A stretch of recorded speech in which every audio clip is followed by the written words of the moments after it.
If you don't succeed in this country, the fault is on you, not the white people, not the government, not anybody. You, the individual, you got to help yourself. All right, listen up, y'all. Greetings, brothers and sisters. This is another episode of All Things Education Official. I am your host and educator, Dr. Abdullah, giving you educational news from a foundational Black American man's perspective. If you like what you're seeing, you like what you're hearing, please subscribe, comment, like, and share. Subscribe, comment, like, and share. Help put me in the algorithm. If you like, please follow me on my social media handles at Facebook, Instagram, Rumble, TikTok, LinkedIn, and X. And if you like the conversation, you like the things I'm putting out, you like the content, please feel free to follow the link and buy me a cup of coffee. It will be greatly appreciated. If you don't know, there's been a lot of discourse and discussion regarding the massive movement for Black Americans to delineate from immigrants in general, but Black immigrants in particular. This move has come for a variety of reasons. One, immigrant groups either are unaware or have forgotten that it was the struggles of foundational Black Americans to abolish immigration quotas from non-white nations that made it possible for them to come to America. And they consistently degrade, demean, as well as disrespect foundational Black Americans. Two, immigrants, instead of being reinforcement for Black Americans in their struggles for equal rights and protections under the law, have aligned themselves with the white supremacist forces that continue to undermine and destroy the Black community. And three, foundational Black Americans are focused on receiving reparations and set-asides specifically owed to our culture and group that have been traditionally divvied up and doled out to other groups that do not have our same grievances, past traumas, oppressors, and claims for reparations. One of the differences that are constantly touted by immigrants in general, but Black immigrants in particular, is that they have more drive and work harder than the lazy Black Americans, and that is why they succeed far more than native Black Americans. There's nothing that gets Black liberals more upset with me than when I talk about the success of Black immigrants from Africa, academically, in their careers, professionally. I think Nigerian Americans are the most successful immigrant group. And I'm sitting here looking at this going, guys, don't tell me that it's because this country's racist. Right. I want to know, what is the Black American culture? I keep hearing this culture. Bro, the Black Americans are the culture, maybe baby mama culture, baby single women having 3 kids. That's probably their culture. Or the numbers of the highest incarcerated Black young men in America. That's their culture. I don't know. Is it the pum culture? The gang banging culture? Is that the culture?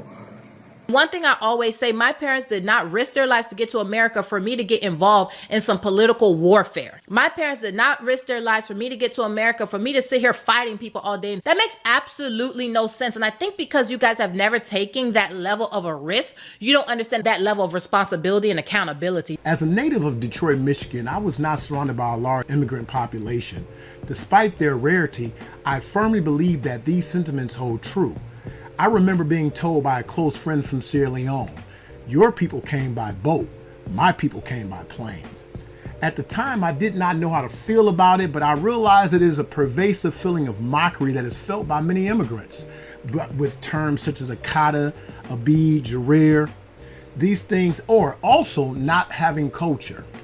As a New Yorker of 20 plus years, I've had the experience of traveling around the world and living amongst many immigrant groups, particularly Black immigrants. And I'm fully aware that they present in a way that is condescending towards foundational Black Americans, and they do not consider the level of governmental support that they receive in order to pull themselves up by their bootstraps, particularly in New York City. NYIC, Community Resources for Immigrant New Yorkers, New York State Refugee Services, Catholic Charities Welcoming and Integrating Immigrants, CHPC, Housing Plans for a City of Immigrants. These programs, along with many others, provide resources specifically designed for immigrants. They receive these programs along with Section 8, EBT, food stamps, utility vouchers, etc. Black Americans are relegated to receiving the typical help with no extra help. Not to mention that as Americans, we are subject to background and credit checks that our immigrants are not subject to. Because they are new to the country, they have a fresh line of credit and can access credit lines that are not afforded Black Americans. These things lead to a conversation at hand. Because these groups are afforded these resources, they truly believe that America is a great nation that affords all citizens the same types of opportunities, and that education is the only thing that they must attain to become great. Foundational Black Americans, on the other hand, We have the experience of knowing that education is a great thing, but there are little opportunities that are afforded us just because we are educated. Our past experiences often serve as significant obstacles for us. According to the NIH, National Library of Medicine, the National Center of Biotechnology Information, voluntary minority immigrants attribute the discriminatory treatment they receive in their host societies to their status as guests in the foreign land, and believe that the barriers they face are temporary challenges they can overcome through hard work, greater acculturation, and academic attainment.